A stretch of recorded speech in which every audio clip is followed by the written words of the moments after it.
All right, welcome back to Keepin' It Comics. So we are diving here back into Miles Morales Spider-Man, and we're picking up on the continuation here of the God War between Ares and Anansi. Now, if you're unfamiliar here, we started covering this a little while ago, and in the aftermath here of Anansi selecting Miles Morales as his champion, Ares, who's got some beef with Anansi, which we will find out why here in this particular story, he also selected a few heroes of his own. One being Agent Gao, who is now known as Warcry, and he also gave Zip Zephyr a boon, who is the Olympian demigod and master of the Animoy, as he calls it. Now, knowing that this battle here was coming, in preparation, Anansi also secured help from Thor and Hercules, which led to a little small showdown here over at Brooklyn Visions Academy, which is Miles' school. Now, if you want the full breakdown of that here, I do have a video that's going to be linked down below and also in the playlist here from Miles Morales Spider-Man, but this right here should be enough to kind of get you caught up for now. So when we pick back up here on the group, we see that Anansi has now accepted this competition, the Agon as they call it. Now, personally, Thor thinks this is pretty stupid on Anansi's part because technically Ares and Anansi aren't allowed to directly fight each other. So what this does is that it puts Miles in a situation that he doesn't really understand, which is extremely dangerous considering that you're dealing with Ares. And then Ares decides to take it a little bit of a step further here. He declares that this won't be done on Earth, but instead it's going to be done in his realm on Olympus. Now, the reason why that matters is because Thor, the Skyfather, is barred from entering Olympus, because by law, Skyfathers can't interfere in the affairs of other pantheons, especially when mortals and chosen heroes like Miles are involved. So Thor has to leave, but not without a warning. He's like, if any of this mess touches Midgard, that's a rule that he's willing to break.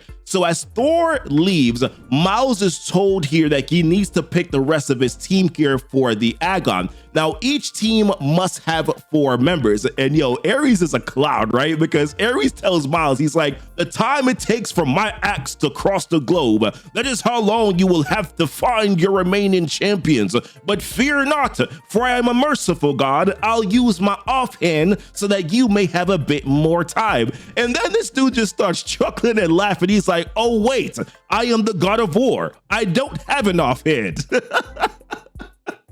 So naturally, right, like Miles is starting to freak out here because he has to scurry his mind like in the moment to try to figure out like who he can bring in on his team. He just remembers too that like Thor, dude just left, Miss Marvel, she's on mutant business, and then Ellie, well, she just tried to kill him. So in his final seconds here, he locks in on a group, to which Anansi is like, oh, most intriguing picks indeed. And in that moment here, that's when Ares catches his axe. So now Hercules, like all of us, is curious to see who he might have picked. And maybe it might be the Black Panther, because after all, Miles was just with him in Wakanda not too long ago. Maybe Captain Marvel, or maybe even Iron Man. But Miles was like, ah, dang, well, those actually would have been some better picks. So when Anansi snaps and brings in his partners, Herc is a little shocked to see who drops in here, because who we get is that we get Jamie, who is Miles Morales' clone. We also get Jade Jackson, aka Gust, who used to be a part of the Cape Killers here with Agent Gao, and is now going on the straight path. And then we get Miles Morales' therapist, Dr. Keisha Kwan. Like, what is going on here?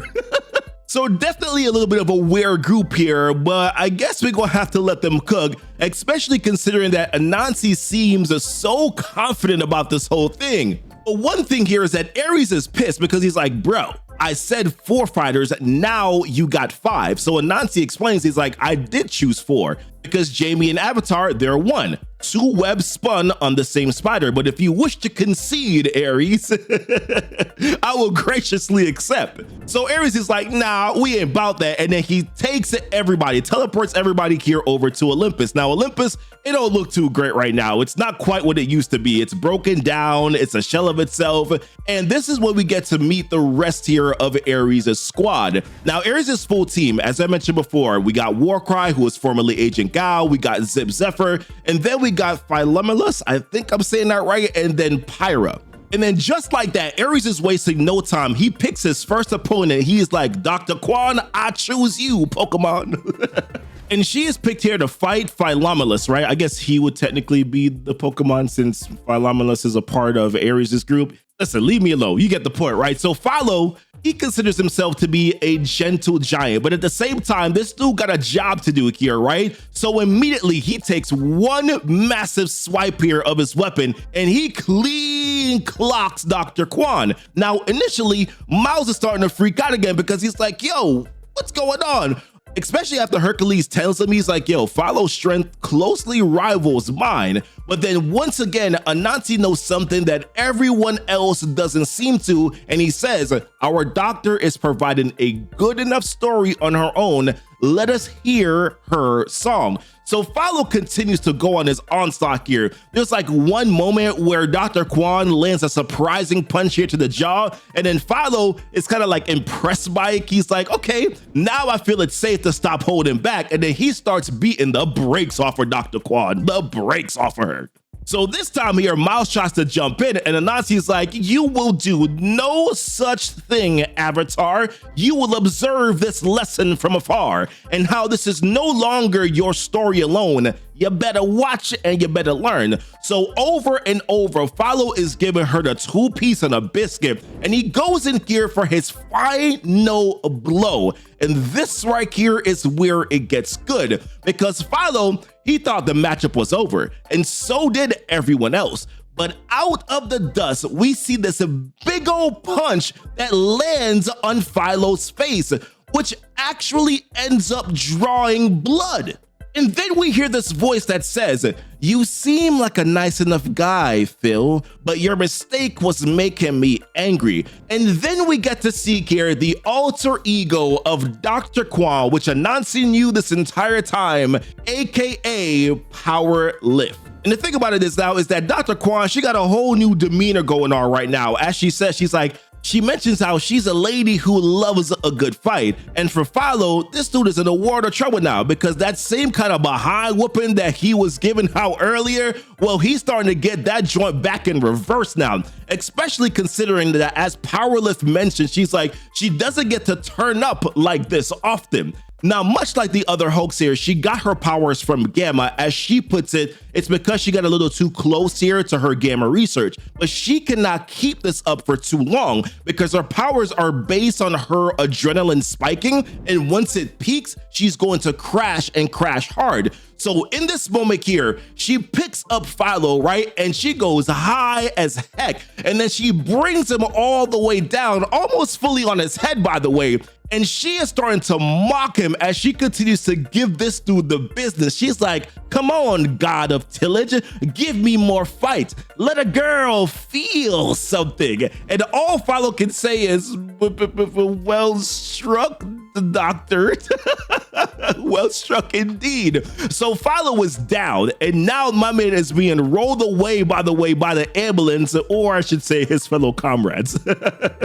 So now Ares is pissed. He's like, immediately, let's get on with this, right? And then he sends out Zip, and then he sends out Pyronex into the fight. So in a response here, what Anansi does is that he sends out Gust, or Jade, aka Gus, and then Miles against him. But before they go directly in, he tells him, he's like, go forth and remember the lessons the great Weaver has taught you, and perhaps this fight can be conquered in ways other than fists. So now, under normal circumstances, right, like this fight really shouldn't go well because Zip has been souped up from the boon that he received here from Ares. And as far as Pyra, she's a fairly new character here, and we're about to find out like exactly where her powers are in a little bit. So Zip, without thinking, jumps directly after Spider-Man because he absolutely hates Spider-Man, because Spider-Man was the one that put him in jail in the first place, which initially doesn't go the way, of course, that he expects, right? But then for Gust and Pyra, first of all, Pyra looks creepy as heck, right? Like, let's just talk about the elephant in the room. And she mentions here how she's the DMO of the Deluge. I hope I said that right. The host of the Drowned, which was enough for me to understand the reason why she looks that way, especially right after she tries to drown Gus here with a slew of water. But for Gus, she slaps it away kind of easily, which she's like, okay, this is a little bit of a surprise here. Like, why did I, or how did I get so strong?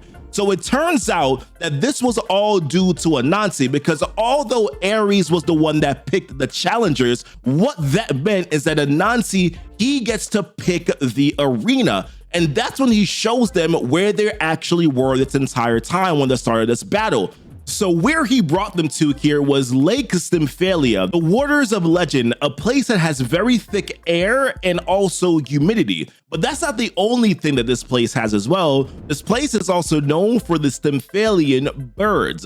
And legends were told of Hercules himself who slayed these birds that even have the power to pierce the flesh of gods. So now this matchup is no longer about a 2 versus 2 in a traditional sense here. It's about who can hold off and defeat these birds. Now Miles is trying to get Zip to work together to get this task done. However, as we know about Zip, well, he likes to do his own thing. And he also hates Miles. But it's here where we find out where Pyra got her powers from. Now her father Prometheus, who we know as a fire god, well, Zeus used to use these birds to punish him by tearing out his liver. Like, yo, for what, bro, right? Then Zeus had Poseidon send a flood to drown Pyra's city. And due to her surviving, she was then made a patron of the drowned. Because, you know, the cruelty is a signature, right, of the gods. So in the next moment here, Miles has finally convinced Zip to team up against these birds, because as Miles puts it, like, these birds are strong enough to cut through Miles's vibranium suit, which means like it's gonna be even worse for Zip and his toga. So with that, Miles has Zip follow him, and then Miles charges up as they make a plan. Now Miles webs them up, and then Zip, he blasts. And the plan seems to be pretty effective. I even like this moment right here where Zip uses his wind to give Miles a boost. This was actually like pretty slick here. And it even draws the eyes here of Pyra as well, who makes reference to their impressive fighting spirit. Now, in the aftermath of all of this here, right, Anansi comes in to give his congratulations to both sides. And because both teams were winners, he then declares the whole thing a draw. Now, Ares, of course, was not having that, because his whole thing is, how are they supposed to determine a champion if both teams are declared winners?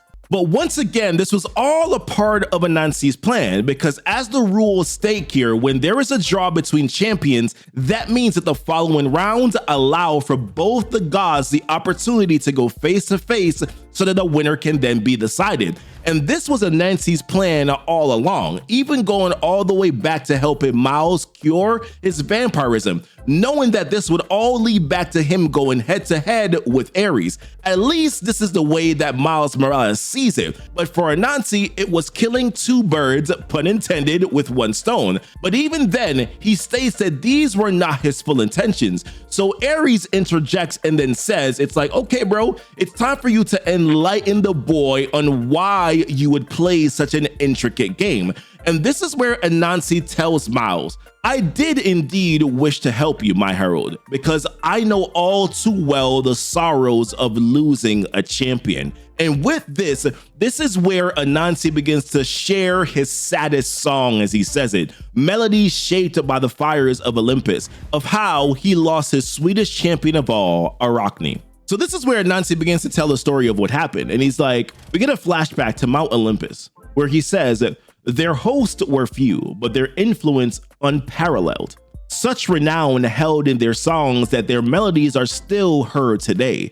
For the select few who found themselves honored enough to be counted among the golden kin, they knew no song other than sweet joy. However, the lesser of their ranks, they knew no such comfort. And this is where things start to take a turn. Number one, we see a young Zip Zephyr, but then we also see Ares talking to Athena. And he says to her, he's like, Sister Athena, I have heard a most distressing rumor of a mortal dressmaker. And then when we shift scenes here, we see this weaver, Arachne, doing what she does best with her strings out in Athens. And Anansi describes her as masterful in her weaving and how she caught the eye of Kwaku Anansi. How her talents were so pure that it was hard to say if Anansi blessed her with powers at all. But just like Spider-Man, she was a herald who was ignorant of Anansi's influence. And Anansi thought that he could just listen to her song from afar. And because he was so captivated by her work, he had his guard down and he was not ready for what would happen next. Because in this next moment, we see an old lady who comes in to visit Arachne. Initially, she seems to be admiring the work of her fingers. She even says, "The work is so fine, I dare say it rivals the gods. Even Athena herself would know envy." And when Arachne replies, she's like, "Ha, that she would." That is when the old woman reveals herself to be Athena. And even though Arachne tries to explain that she was just saying things in jest, Athena isn't having it. And according to her, it was Ares who led her there. And now Athena has declared Arachne a fabulist, a perjurer, and a calumniator. And now judgment has come for her. And with that, Athena puts her judgment directly on Arachne. And in the aftermath, Anansi waited 7 days for a sign, some signal, or a divine indication that this wrong would be made righted, but nothing happened. So Anansi decided that it was time to take the fight directly to Ares and Athena, because now Anansi had known that it was Ares who put Athena to this all along. But to Ares, when Anansi stormed Olympus, it looked like an invasion, until Anansi got him down on the ground and told him, "You will return to me, my herald Olympian." And when Ares ignores it, Anansi lets him know, he's like, "Then the snap of your neck will be repayment enough." But before this fight could get out of hand, the Skyfathers come in, Beluku and Zeus, to stop it. And as Zeus puts it, he's like, "This isn't some skirmish between mortal city-states. When gods fight, destruction swallows nations whole." But then he shifts his gaze here over to Ares. But then, knowing what Ares had done, he says to him, he's like, "Do you fail to see the state of your baseless provocations have left your sister's namesake in?" And because of this, Anansi mentions that this is the reason why the rules were set, because it almost brought destruction to the mortals. But the thing is, there was still no judgment for Arachne. And as Ares puts it, he's like, "For once the great trickster had been tricked himself," as he holds the lifeless body here of Arachne. And it was later on mentioned here by Hercules that Athena tried to make it right by reviving Arachne into a spider, but even that, Ares tried to corrupt as well. But I'm also like, Athena kind of acted kind of wild in the first place. I'm not quite sure that that was even forgivable either, right? but let's move on. But of course, Ares still to this present day feels absolutely no remorse, and without warning whatsoever, he throws his axe and he aims it at Miles. As if though killing one of Anansi's heralds wasn't enough, he's trying to kill another one, right? Like, once again, all over something that he did. But let's move on. Because he says, he's like, "Skyfather rules be damned." But Anansi, this dude was ready for it and was like, "All right, well, sing me your song then, Ares." And I gotta say, I love the visuals here of Anansi's acrobatics as he gets closer to Ares, especially that split kick right to Ares's jaw. Like, I like this movement right now. And as we continue on, every hit that Ares tries to land, it just isn't working. And Anansi is mocking him on top of that. He even said to Ares, he's like, "If only your mind were as sharp as your axes, oh warrior of warriors." But the thing is, Ares ain't fighting fair, right? Because when he throws his axe again, he calls in Agent Gao and also calls in Pyra at the same time. And even though Anansi dodges most of the hits, you can see that he still kind of gets nicked enough here on his chest. But Anansi, once again, is not too phased as he plays his counter move. He tells them, "Forgive me, champions of my enemy, but this is a song that is sung by a chorus of two." And then he sends this power surge at both of them. And even Pyro was like, "Hold on, is this the power of the first continent?" And if not for Zip Zephyr saving them, they both would have got a direct hit. So now Ares, I kind of like this moment too. Like, he inhales real quick and then he was able to actually like cut through the blast that Anansi had sent.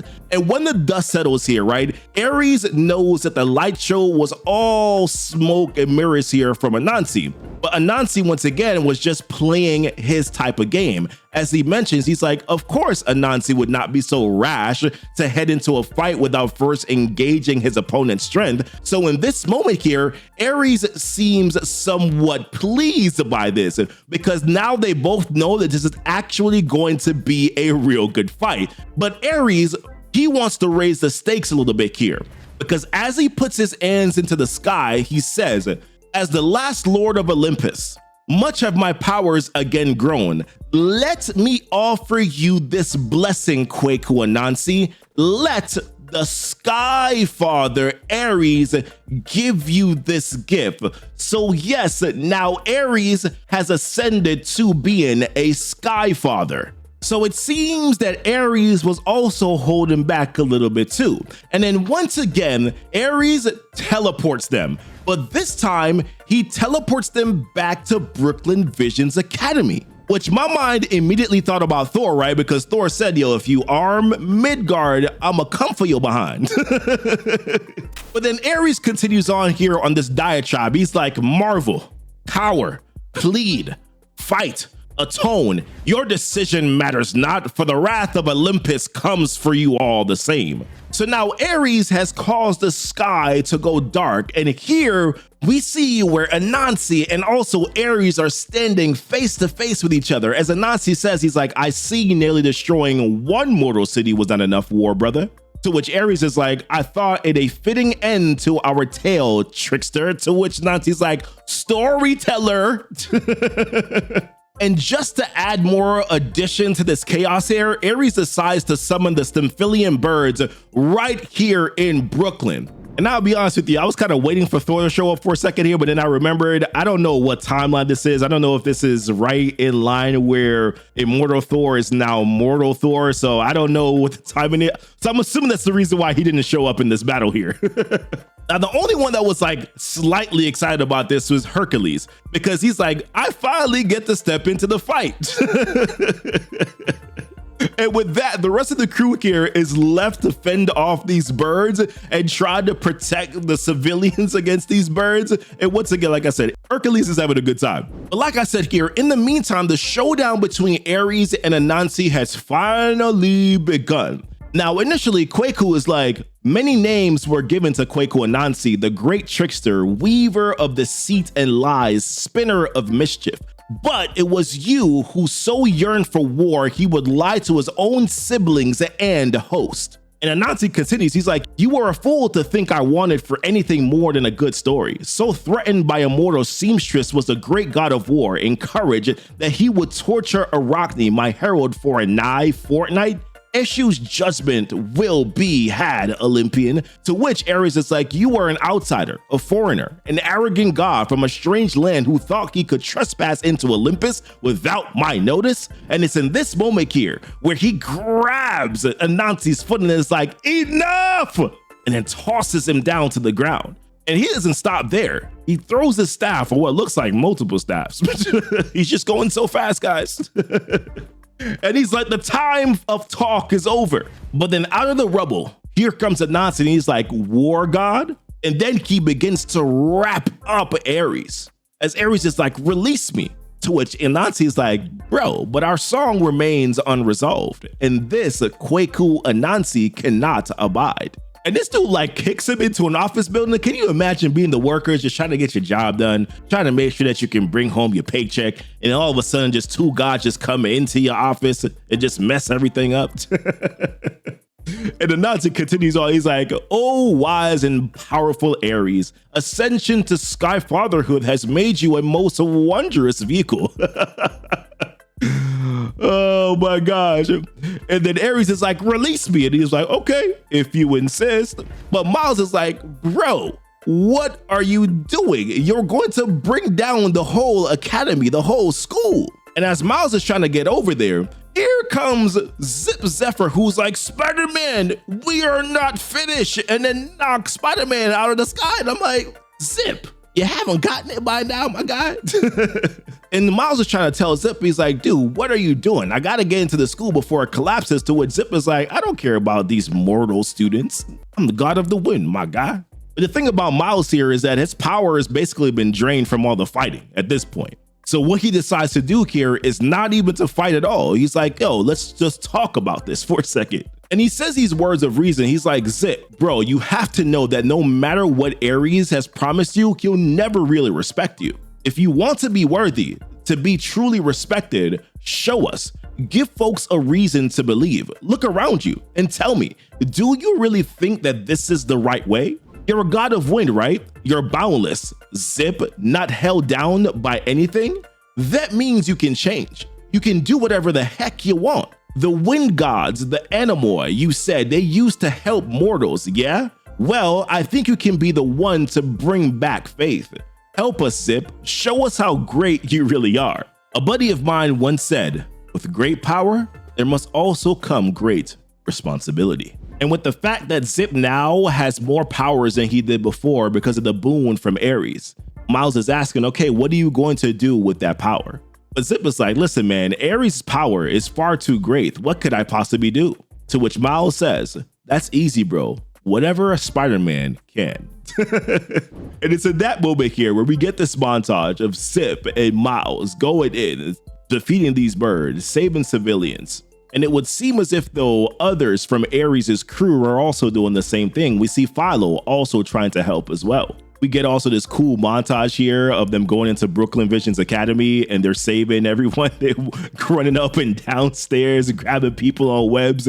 Zip is using his wind here to push people out of the building before it collapses. Like, it's a really cool little montage here. And that was all right before basically half of the building crumbles. But then remember here, right, that there's still a fight going on between Ares and Anansi. Now, Zip is trying to tell Ares, like, yo, you gotta stop. This has gone too far. Listen to reason. And Miles is trying to do the same thing here to Anansi. But of course, Ares is like, bro, who are you to give me orders? And then one more time with the insult to Zip. He's like, you are barely fit to bear my cup, boy. It should be no surprise that you were not ready to answer Olympus's call. And Ares had made Zip some promises, but here you can tell with these words that he clearly had no intentions of doing it, which of course we all knew already. He's like, that you thought I would let a lowly demigod like you join our ranks? You are a joke, Zip, just like all the others in your line. And it's in that moment where Zip is just like, well, he gives him an FU blast right here into this big old bus. Hope there was nobody on that bus, by the way. And Zip mentions, he's like, I have grown tired of being Olympus's laughingstock, and I will suffer this senseless destruction no longer. If Zip Zephyr, last scion of the Anamoi, is to gain the mortals' respect, it would be on my own terms. So then Warcry, right? He goes over to check on Ares, and then Ares, once again, just be a complete asshole. He's like, yo, you can gain these mortals' respect by dying alongside the rest of them. And he's like, Alala, Pyra, Philomulus to me. But the thing about Pyra and Philomulus, they weren't having it. Pyra tells him, she's like, I was bound by duty to be your champion, not your slaughterer. I will play no part in this. And Philo's like, uncle, there is no honor in this fight. And while Warcry tries to tell him, like, I don't think that we're winning this one, my lord, he just like smacks her straight across the face. And it's like, okay, well then take your paradise elsewhere, Alala. And this is pretty much basically the beginning of the end here for Ares. Because now essentially everyone has turned on him, right? And everyone is willing to attack him. I love this little combo here between Miles and Anansi, a kick right to the dome that knocks this dude's helmet off too at the same time. Pyra and Philo converge on him. And then the nice little finishing blow here. Gus, she does her best here to step in. And then Hercules and Powerlift, they're just licking their chops. Getting ready to do what they do best and land their punch on him too. And then in one final hit, Miles, Zip, and Anansi, they converge on Ares once again. As Anansi says, do you hear that, Ares? This is the sound of a song most divine. As once again, we see the golden ichor fall from Ares' mouth. But in this, Miles has to ask a question. He's like, okay, we win, right? Like, this is over? To which Anansi's like, it would seem the title of Skyfather was a bit presumptuous there, brother. Oh, warrior of warriors. What say you of this Agon? Do you yield? But before he could fully finish answering that, Ares says, he's like, though if Eshu's judgment was to be paid in full, Anansi would return to you the pain inflicted upon sweet Arachne 100-fold. To which Ares is like, your voodoo, god of judgment, has no power here, Spider. And Anansi is like, and yet the god of story stands over you in victory. And I'm like, god of story, you might want to fight Loki for that. But let's move on. A curious development. But worry not, Olympian, our story has come to an end. As victor, I ask for but one thing. Leave and grant Anansi Scion's peace. You and your host will never inflict pain upon one of my champions ever again. If such a pact is broken, then you shall face the wrath of blessed Baluku himself. So say the old laws. Do you agree to these terms, the god of courage? And it's in this moment here where Ares says, your request will be granted. So long as Kwaku Anansi lives, no harm shall come to any of your heralds by my hand, direct or otherwise. But know this, Spider, the memory of Olympus is long. This slight will be resolved. So when Miles asks a question, he's like, so he's gone just like that? Anansi's like, as I said, sweet champion, the laws of Skyfathers are not so easily broken. And Zip chimes in and says, Ares will abide by them because he must. To break sacred law would be to undo our entire host. But when all is said and done, Pyra and Philo are like, yeah, well, I gotta get back to my living quarters. Zip turns over to Miles and is like, a truce does not make us friends, Spider. I will find my worth and I will do it without your help. So then he's off.